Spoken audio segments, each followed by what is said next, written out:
And this is James at ESCHE House Audio, and we are here today with Ellie Colton. Hello there. So this is the first in what we hope will be a long series of podcast episodes with celebrities like yourself. Well, not just celebrities, interesting people, and just basically we want to find out people's life stories and get their life lessons, and we just want to chat with people, don't we, and see what they have to say.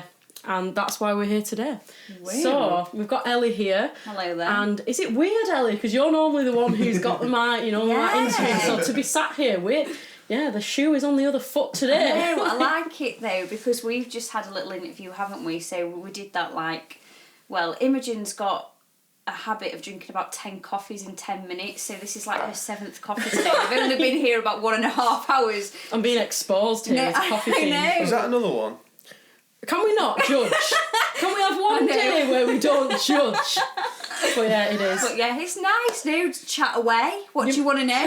So You can tell that one for purposes. We, how, where, this why, first episode, it's going to be very, very mismatched. And of course, we should have got a test guest, shouldn't we? No, just that's an awful thing to say. We don't actually care about your interview. It's just to test out, really. Why not test out on someone like yourself who actually works for the BBC in true ESCHE House style, in at the deep end? But yeah, basically, we just want to know, how did you start out? How did you go from Ellie from Sheffield to now being someone who works for one of the, would you say BBC, one of the biggest companies in the world? Well, you can say either or, to be honest, but thank you very much for that introduction. So, when I was younger, I was always into video and stuff, and I wanted to get onto the film clubs that they have in primary school. But that teacher, Mr. Flintoff, who I will out, was not very nice and didn't like me. Ooh. And it was once because I spilt water on a laptop and then he wouldn't let me in the film club. And I was in year 4, so I was about 8. I'm still upset about it now.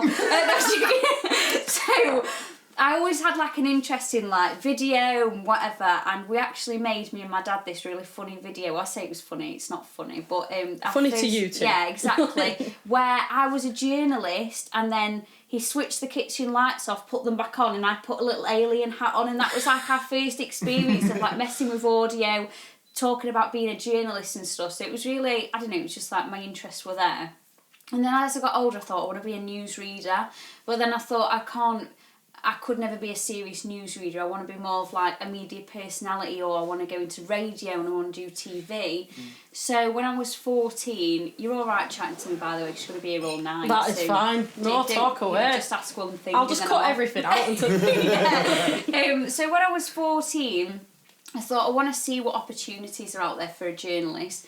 So I contacted my local magazine, which is called Activate, run by a guy called Mike Firth, and it's Heron Publications. And I just sat there and I was like, well, I want to be a journalist. And he was like, well, if you want to come and write a monthly column, obviously it's voluntary, it's free, but then you've got the print. And that was so exciting to me, because then that was something that I had published. A physical thing that was available to the world that you'd been a part of. Exactly, it was so exciting. And the fact it went out, because it was a postcode magazine, well, it still is. I still write for it now, so 8 years later. Wow. Quick maths that, But it goes out to 15,500 houses, so it went to my head, Activate Star. But at the same time, I did have, a bit of bad reaction to it, because a few lads in the year above, so I started writing for Activate when I was 14, so I was in year 9, and a few lads in the year above actually really upset me, because they posted a video online where they'd opened the magazine to my face and started spitting on it. It was really hard to deal with, because I'd thought, this is something I'm really excited about, really proud of it, but then people think it's naff. And then that kind of came into it, but it didn't put me off. But I was very shy. I genuinely cannot believe that. It really upset me. Why? Well, this is the thing, because some people, you said it to me before, you'll be like, God, you're smashing it, and I'm like, but am I though? But I think it doesn't all just step from that initial somebody doing something like that, but it was kind of that, God, I literally felt like I was on top of the world and somebody still managed to find fault in it, you know what I mean? Awful, isn't it? It's literally, it happens in every walk of life. It's obviously we'll because we're in a band as well, Nova Story, so we'll post videos and they'll be like, say there's 100 good comments, there'll be one comment from someone, and that's the one I'll focus on. And it's like, no matter what good stuff's happening, there'll be like one thing, and it's someone finds something negative to say, and it's no reflection of what you're doing or what you've achieved. It's a reflection of them and their feeling and how they view the world. And that negativity is like stemming from like a really nasty place, and it's no reflection on actually what you're doing. So those lads doing that obviously had so little happening in their lives at the time that their only source of entertainment was to bring down someone doing something that was setting them up for a career in their chosen field. It's like you were setting yourself up to do what you do now so well. Oh, and thank you. all they could do was like bring you down. It's so silly. That thing that you said a while ago about you'll never get a nasty comment from someone that's like above you. Do you know what I mean? They'll only ever encourage you, like someone that's worked hard to get where they are. Yeah. They'll never turn around to you and go, because they'll understand the do graft that goes in. Yeah. So it's like people who are in positions above you will only like try and build you up. Yeah, and no, it's so always true. people who aren't doing the things that you're doing. Yeah. And it comes from like a place of jealousy. It really does. Yeah, and do you know what's so ironic now is people will be like, yeah, but look what they're doing. They all took the wrong path in life. So, but,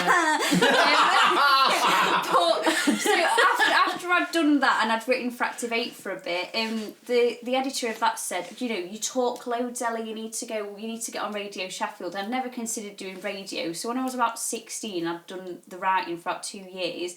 I went and started appearing on Cat Cow and Saturday Breakfast Show as a trending guest, which is where somebody comes in for literally 10 minutes at 7:30 on a Saturday morning and just talks crap about funny stuff that they've seen in the news that week. And as soon as I got the opportunity, I was like, I probably didn't realise how big it was at the time, but what I mean by that is I didn't realise like that was like my way in. Do you know what I mean? At the time, I know I'm not presenting on Radio 1 yet. No joke, I don't 2 want to years. say that. I give it 2 years. So I came in and I was like being really charismatic and really over the top and funny and talkative and blah blah. And then from that, 2 years later, when the opportunity for a show came up, they said come and do a demo. And genuinely, I just read the weather in a monotone voice and did like a really rubbish interview with David Markwell, who was a senior producer at the time. And then they said, yeah, do you want to do this show? And again, at the time, I didn't even realise, because so many people, and it kind of is that imposter syndrome of like so many people want so badly to get in at the BBC, they want so badly to become a presenter, but then I was just given it. But then at the same time, I had been trying to farm my way into journalism 4 years before that. That's the thing, it's like you weren't just given it, you'd paved that path. It's like you'd done all those things. So we have this little phrase, don't we? And I got this phrase from, I embarked on a course for Liverpool Sound City where it was like a 10-week course and 2 hours a week in Liverpool, like 4 years ago. And there's this one quote that this one guy said, who was one of the like leaders of the course, and he said, there's no such thing as luck, it's where hard work and opportunity meet up. Because if that had arose, that opportunity to work there with them had appeared, and you hadn't done the like hard work in the background, you would never have had the skill set to take on that opportunity. So it's like, it's nothing to do with like luck or you were just handed it. It's like you'd done the things in the background, you'd made the connections in order to be prepared and ready to do that. When the it's like we were talking like briefly before we started filming, weren't we, about X Factor and The Voice and stuff like that, and that's an opportunity there. And some people go on that and there is like a kind of quick road to success where they've kind of not done the hard work in the background, they don't know what it entails, they get the opportunity but they can't pursue it because they've not done the legwork, so they don't know how to cope with that newfound fame. So then you have the mental health problems and the issues that come with like winning or even participating at a low level with one of those shows. But yeah, it's like, don't dumb down your experiences or like your path like along the way, because you wouldn't have been able to take the opportunity if you hadn't have done all those other things to support it. It's just like building a house, innit? You've got to get the foundations right. Building a studio. You managed to segue that. It's just like building a professional studio. For instance, ESCHE House Audio in Blackburn. Stunning. Honestly, I'm like overwhelmed by how nice it is in here. But the other thing about that is that people don't kind of see what goes on behind the scenes. So they see me or you doing well, and by that I mean that in no way in a narcissistic way whatsoever, because I'm actually quite shy unless I'm on camera. But people might see you as a successful band, or they might see me and say, oh, she works for the BBC, and they don't actually see the fact that you are here all the time, or that 100%. You're constantly thinking about content, thinking about the next thing to put out, thinking, why didn't that TikTok blow up, or why did that TikTok blow up that shouldn't have blown up? You know what I mean? And just thinking about all these things, I'm from Sheffield. I know I've not driven down to London, but I've driven to Blackburn to come and see you today, just because I'm not getting paid for this, you're not getting paid for this, but it's just because we want to put content out. Exactly. We're thinking of the people who are watching this and like what we can give to them for them to maybe support us further. Like there's always that going on in the back of the mind, isn't there? It's like you were saying, if you don't mind me publicly exposing you here, but you set an alarm at 4:58 in the morning. Literally 2 days ago. Oh, it was embarrassing. It was a what I eat in a day video when I was busy. So I'd got up, I'd done an interview for A&R Factory, which is like a publication that I'm doing interviews for at the minute. And then I'd got some breakfast quickly, and then I was tutoring, and then I went shopping, because that is like the highlight of the week. Well, exactly. The food shop's like the best bit of the week. Oh, it's my life. And then I'd gone to radio, and then I was making a Nando's at like 9 o'clock at night. I thought it'd just be funny. But make clear this is when I'm busy. This isn't like how badly I eat all the time. And I saw that on Fridays, the best times to post on TikTok are 5 a.m, 1 p.m, and 3 p.m. So I thought, I'm actually going to set my alarm. Even though I had a class at 9, I thought I'm going to set my alarm at 4:58. And then I woke up at 7 after I'd posted it at 5, and it had 12 views. Honestly, and I thought, but apparently you're meant to sleep better if you wake up in bits in the night, so I don't know. But it's true though. It's the things we do though, just to try and like push our content. It's like you were saying, like nobody sees the behind the scenes stuff. That's the difficult bit. It's like people see what you want them to see online. So on our socials, for instance, you'll see, we're posting pictures of this place, we're getting like cool people in, we've been endorsed, like, and we're posting all these like fun, interesting things that we've worked so hard for. No one sees us still living at home with our parents because we've put all our money into this place. No one sees us pushing James's car because we can't afford a new one because all of our money goes back into this place. No one sees us swearing at the car when I'm trying to fix it myself. No one sees James. It's like we can't. I genuinely. I cannot afford to pay a mechanic to fix the car, so I have to buy parts and I have to learn how to do it myself. And such an innovator. He's incredible. It's unbelievable. Like, 1 week you're a mechanic, 1 week you're playing with guns. I wouldn't go that far. 1 week you're a sound engineer, the next week you're wearing high heels. You're a complete enigma. My car hasn't been starting in the mornings. Yeah. We've been pushing it. And my mum and dad are having some work done at the moment. They're building a new garage. So the bit of land that's in front of that garage is, it's kind of all dirt. It's not tarmac, it's a bit of a dirt track. But it's flat. So I thought, I'll park my car on that. And then if it doesn't start in the morning, I can, we can push it out and it should be all right. But I didn't realise how bumpy it was. Yeah, it's a bit of a ditch. In the morning, we woke up and I realised it, and I think it had sunk under its own weight as well in the morning. And we had a customer in as well, like, that we needed to be in for, like, so we were on the minutes already. Yeah. We had a customer. It was all quite stressful, so just set the scene before you, like... And then she broke down. So the car didn't start, so we were like, it's alright, we'll push it. So Imogen was at the front of the car, trying to push it backwards, and honestly, her face was about a foot away from the grill, and I was in the driver's side door well, trying to push it and steer it at the same time, and my hand slipped off the steering wheel, and I like proper hit the horn. Like extended, it was like honk. And her face is like a foot in front of the horn, like where it actually sits underneath the grill, and she went like that, jumped back. And I was like, I didn't do it on purpose. I swear I didn't do it on purpose, because she looked like she was going to rip my throat out. Because I thought he'd done it straight away. Once I realised I was safe and I wasn't going to die, I thought he's just done that deliberately to hurt me. And then as soon as I realised it was, because I was full of anger, I was so angry. I was literally ready to be like, we're done. Like, I was so angry. And then as soon as I realised it was an accident, I just went... Oh, no. So it's like, we're late for work. We've got a customer who's going to be there soon. We're stuck in a ditch. The car won't start. We can't get out of the ditch. He's just beeped in my face, and now I'm having a breakdown. And I bet you could like feel the air coming out. Yeah, it was horrible. It was horrible because it enveloped me. It's so funny though. You know when a kid falls over and there's that moment between when they hit the floor and then there's silence and then there's the cry. Yeah. That's what happened. She jumped back. She went. Oh, bless you. Are you alright now? Yeah, I'm fine. We're not interviewing me. No, this is the point though. It's a nice conversation. I want to know all your weird stuff that goes You don't. You don't. But yeah, it's just no one sees like the stuff that goes in. So they just see on the surface, and it's I suppose people online, it'd be quite easy to look at that and go, oh, they must have had a handout, or they must have, because people are coming here and gone, where'd you get the funding for this? Or like, have you got rich parents? And we're like, you don't see what goes in. Yeah. So Ellie, what are your like plans for the future in terms of like, where do you plan? Nice segue.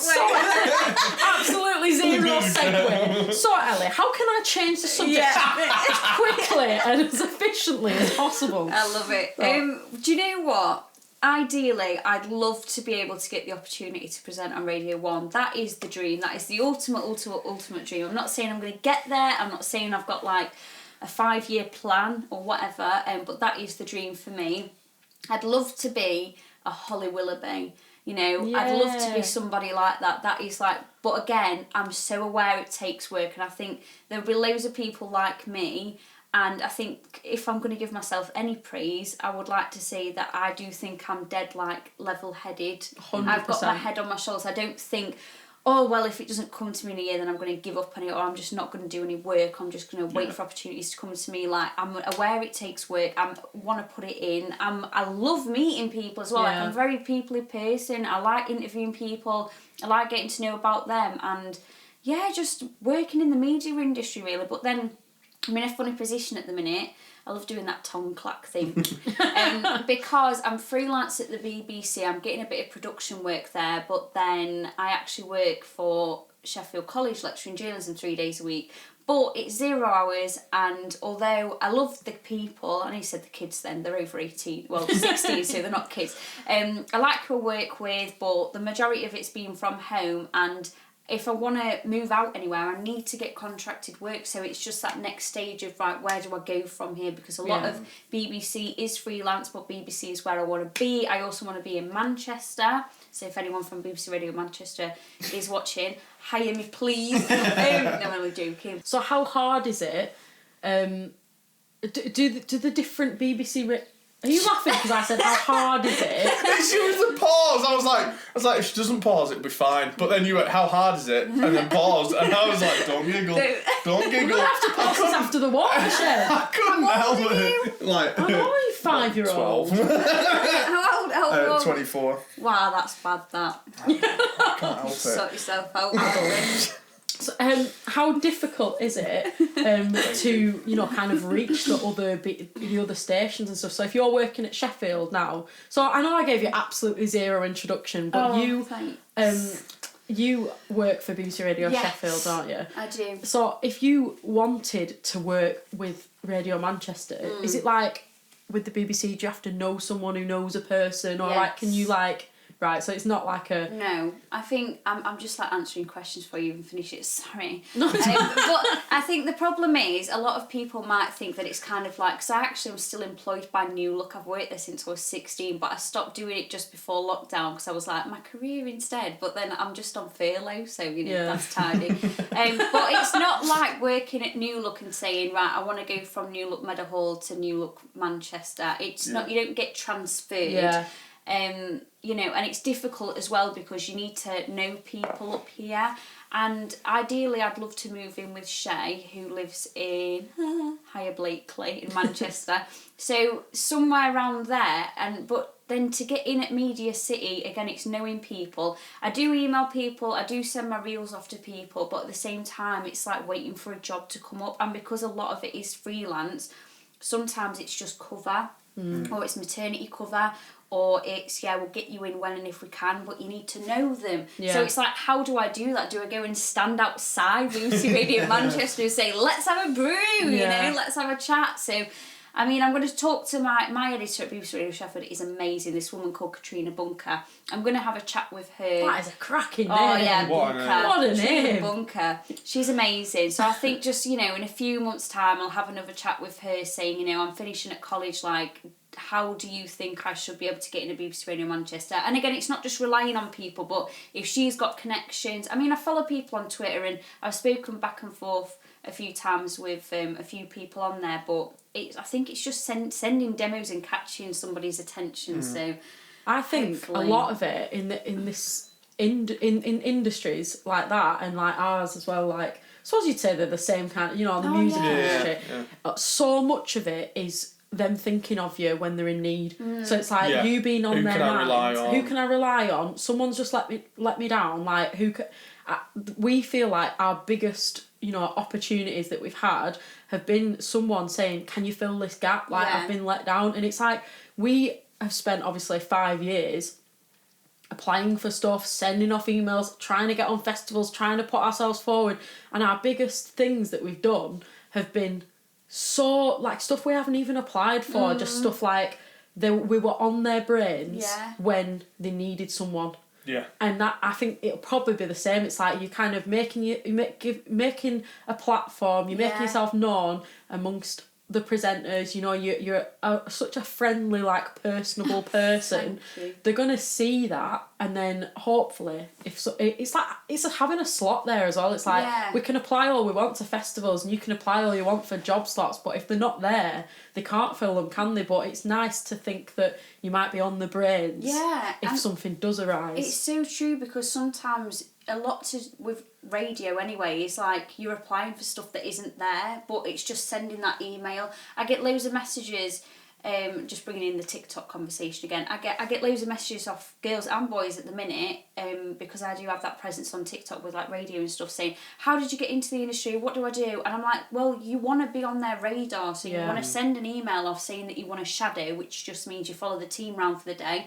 But don't come to shadow and then stand there and look like you'd rather be, I don't know, hoovering in Anne's carpet or something. Literally. Make an impact, because so many people, I know everybody's shy, well, people they don't know, okay? But you don't come there and just be like, oh, like, just pretend you're really enthusiastic, even if you're not fake that confidence, you know. It's that rabbit in front of the headlights thing, isn't it? Because I remember, so I had a drum lesson with Richard Jupp, who was the former drummer of Elbow. Yes. And I was so nervous for it. So, like, I grew up in the same village that he grew up in. We're both drummers. We went to the same primary school, high school and college. Obviously, like 15, 20 years apart, whatever it was. So, we're very kind of, we've got a lot to talk about. And I was so nervous before I had the chance to go and meet him, because I was like, you know, again, I can get my foot through the door with him. I can, you know, get on his good side and all that kind of stuff. And then it was my dad that turned around to me and said, just speak to him like a person. Don't speak to him like a star, because he'll be used to that. And if you speak to him like a star, he'll see you as a fan, and you don't want him to see you as a fan. You want him to see you as a friend. He said, so speak to him like a person. And I was like, I'd never even thought about that. Because so many people must go to drum lessons, paying for a drum lesson, then be like, can I have your autograph? Or like, and it must happen in so many walks of life. It's like, we've obviously had people in the studio who are like actual celebrities, and when they're in, we're obviously doing them a service. We can't just be like starstruck and like, can we do? Do you know what I mean? Because then they'd just be like, oh, it's just another person who's kind of gushing over me. Kind of thing. It's like striking that balance between what is actually inappropriate, because you forget that people are people. If that makes sense, like.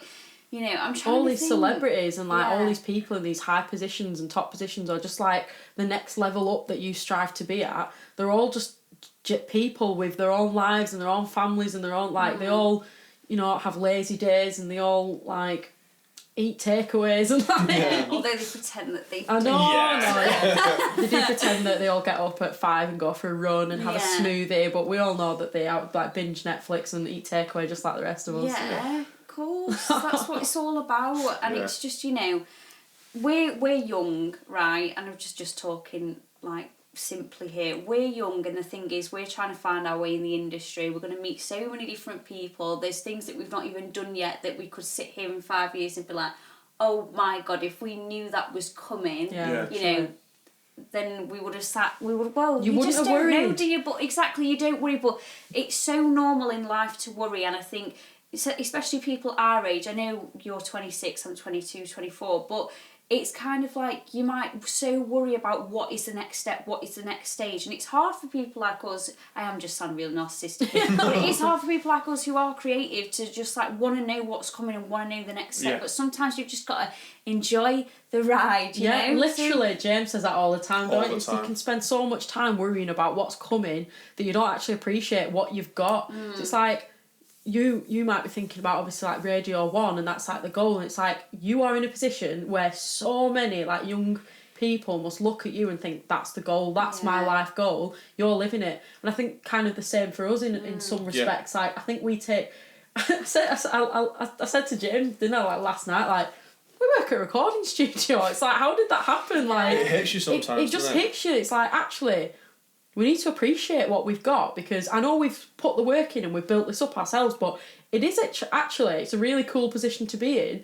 And although you aim for Radio 1 and like we're aiming for Wembley, like we've got these like goals, I feel like your Radio 1 is our Wembley. Yeah. So it's like, we've obviously all got these goals, but it's like we're also doing these like cool things, and we just need to, we need to appreciate it, don't we? It's like, it's a cool thing to be doing. And even if that's not like the level you're at, it's like, you can just appreciate if you've got a roof. I know that sounds so it's true, silly, but like it is true. It's like if you've got a roof over your head, you're in an incredible position. If you've got like, I don't want to say anything that anyone's not gonna have. You know, like, I was just about to say, if you've got a family, you're in an incredible position. But it's like there are things that like a lot of people kind of take for granted that actually are like. There's always going to be someone looking at you and thinking that's all I've ever wanted, and you're like living it. And it's like, for me, I think about like a few years ago when we were literally in a shed around the back of my mum and dad's house, trying to get customers in, like using a fisheye lens on social so that the space looked bigger. But look at where you are now. And that's the thing, and it's like people, I could never see when we were in that shed. I had no idea how we were ever going to get out of it. Like, my dream was always to own somewhere like this. Now we're here, we just think about the next step. That's the problem. You 100%, no doubt in my mind, within a couple of years, you're going to be presenting on Radio 1. I have no doubt whatsoever, right? And you'll be on Radio 1 thinking, what's next? Like, and how can I get on how can I be like a presenter on like This Morning? Or like, I know, it will be. The next step is 10k on TikTok. That's my small. That's my goal. next step. There you go. We're both going to do it this month, though. Yeah, I'm telling 100%. you, March 2021. I think. And it's those little goals that are important. It's all about the little milestones. I always talk about small, manageable chunks, don't I? Because I was in a really bad like rut a couple of years ago where I just didn't know what I wanted to do. I didn't know if I even wanted to like. We'd been in the band and I was like, stuff's not progressing the speed I want it. Stuff's not progressing with the studio at the speed I want it. And I was buying like loads of like self-help books and all sorts. Don't go down that rabbit hole. I'd read so many books, and I'd take like a sentence from one and like a paragraph from another and whatever. But then I read one by Sarah Knight, I think she's called, and the book's called Get Your Shit Together, but it's got a little asterisk above shit, so it's not actually shit. Yeah, it's not actually exactly shit. It's shit. Yeah. So, and the book is all about you define your own personality type and then use that information to like achieve your goals. So it's like work out what makes you tick and then use that to help you like progress. And the main crux of the book is that every goal you have is just a series of steps. It doesn't matter how big the goal is, how big the dream is, it's just a series of steps that you have to break down. So if our goal is Wembley, I know that that's a series of steps, and that those steps might be build socials, build a fan base, but you know, it's all like building these things. I'm like, right, well, how do I build a socials? It's like create content. So I'm like, right, how much content do I need to create? Right, we need to do this every week. We need to be consistent.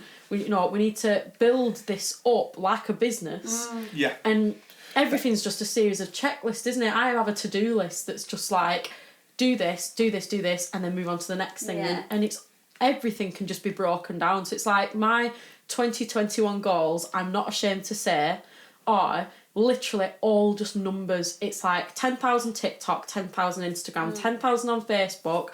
I want to run a 10k again. It's all like this number 10 that I've just not like that I've just like got in my head. I want to lose £100. No, so, don't say silly things because like that. No, I want to be very factual about this. I am uncomfortable in my skin the way I am at the moment. Lockdown's not helped. We don't have a healthy lifestyle. I could lose half my body weight and still be like a reasonable weight. So I want to healthily.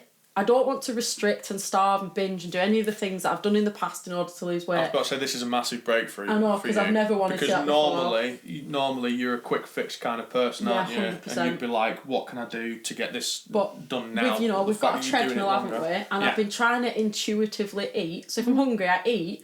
But I've been making sure that in the kitchen there's always fresh fruit. We've always got like cereal bars. Instead of whereas before it'd be like, nothing's fresh, we've got loads of frozen food in, but I'm hungry now, takeaway. Yeah. Whereas now I'm like, I hate wasting food so much that if we've got fresh food in, I'm like, I have to eat it just because otherwise it'll go off and I can't freeze it because it's grapes. So I'm like, we've got loads of fresh food in all the time and I'm eating more like intuitively. So I think, but again, that is just a series of steps. So I'm going to do it. My I'm really close to the TikTok one. That's going to be the first 2021 goal that I tick off, and it's taken I think at the start of the year we're on like 6,000 maybe or something like that, and now we're like on 9,500. Oh, that's nice. That's like me. So pat on my back as well. Just like, that's nice, like me too. No, but it's good. It's good how much it grows though. And just on what you were saying there about little steps, it reminds me of a picture I saw. So say your goal is at the top of this ladder, right? But say you have 50 steps to get there, you'll get there a lot quicker than if you give yourself 5 steps. Do you know what I mean? Because the gaps between them, 100%. It'll be just so much disappointment and sadness and rejection, which is just a part of life anyway. But if you don't put that pressure on yourself, you'll get there so much quicker. Literally. It's like if everything's broken down into... That's why the word manageable is so important. It's like you can break stuff into chunks, but if they're unmanageable and unachievable chunks, it's not going to work anyway. So it's like, break stuff down. And also, be a nice person. Yeah. Nice to people. Like, so many people in this industry are just looking for the next quick fix, and I presume your industry as well, and they don't mind who they hurt in the process. They just want to get to the next rung on the ladder, and it's like, but get to the next rung without setting fire to the one below. Then if you trip, you're gonna like fall off the ladder completely. So it's like, get on the ladder if you must, but like help other people up the ladder and like all grow and move up the ladder together. Why do you have to like literally like destroy all the rungs below you? I know, it's true. So it's like, be nice on the way up, otherwise when you fall back down, everybody will be a bitch to you. Is it weird being able to be on like a film thing and swear? Nice. It's nice. I think the worst thing I ever said was shit, but I kept it in once. But then I've never had like effing and jeffing, but we don't need to go too far, just for the sake of it. Like, it's, it's not cool to swear, guys, but yeah, it's nice. It's nice to be on the other side of it as well, like you say, just I don't know, just to chat, rather than feel the pressure of like, because I get so hepped up about my questions. It was easy with you guys today because I'm actual fans of you, do you know what I mean? So I can like talk about things. I don't know why. But sometimes we've got, shut up. The other ones I'm like here and I'm just like, whenever I watch it back and I'm like, God, I picked it up then, I was looking at my script and I was messing with it down here and I was doing this, but it's just chill with you guys, I would love, because to me, this is all worth it if one person watches it and goes, oh my God, I never thought about something like that. 100%. And then takes that on board and they start using it and it starts helping them out. It's like you say, like, this is just for us, it's like content. When no one here is like being paid to be here. It was just like a unless you're going to like invoice us after the Oh, session. yeah. Imagine if we felt like that was like, right. It's like when you hear them nightmare stories about when people go on a date and then they fall out afterwards and like the man invoices the woman for the... That have you happened seen that? to me, didn't it? It happened to you? I won't go into detail, but that happened to me. I hope you said no. You didn't did. give... You didn't. How much was it? It wasn't much, but it was just like... Well, don't matter, does it? I don't know if you know why I said No, that.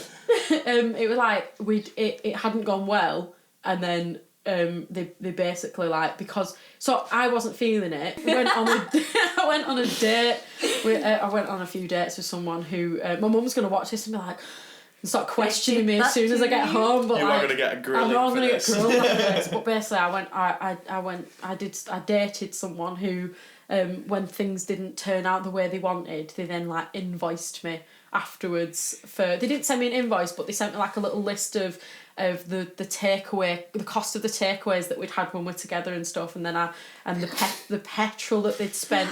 Who keeps that information in case something goes like wrong? that though, obviously, because I think that must happen to him quite often because he's a weirdo. But I would have just said, if anybody is in that position, just say to them, I'm not going to pay you half your chicken biryani. If you want to ring the police, then ring the police because I'm not paying it. Yeah. But I get why you did, because it's that kind of like, well, would I rather have somebody harassing me That was it. stupid or just do it? Yeah, I just didn't want that. I thought he was gonna like.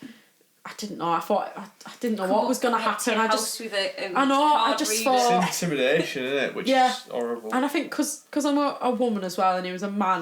There was not that all men are scary, but you'd never know who you're dealing with, and he'd already exposed himself as an absolute weirdo. So who knows what he could have done if I. So I thought if I just pay him and he'll leave me alone, and he did. So. And then you found an angel in James. I know, yeah, he's such an angel, isn't it? But yeah, we should probably wrap it up there because I don't want it to be too long, because I don't want anyone to... Not that you're not interested, like you say, but I don't want anyone to click off. So, thank you so much for travelling over. Yeah. It's always a pleasure. Every interaction we have with you is just wholesome. It's just lovely. You're just so bubbly and kind, and it's not a persona, it's just you. You're just that person. So thank you for a year or so ago trusting us with our tune, letting us on the radio, letting us loose on your show, and thank you for allowing us to develop this relationship ever since. Aww. Thank you for coming in to our studio. Thanks so much for giving me gluten-free tiffin. You are so welcome. Amazing. I didn't even know what it was, but it's like a mixture of like Rocky Road and chocolate stuff. It's really nice.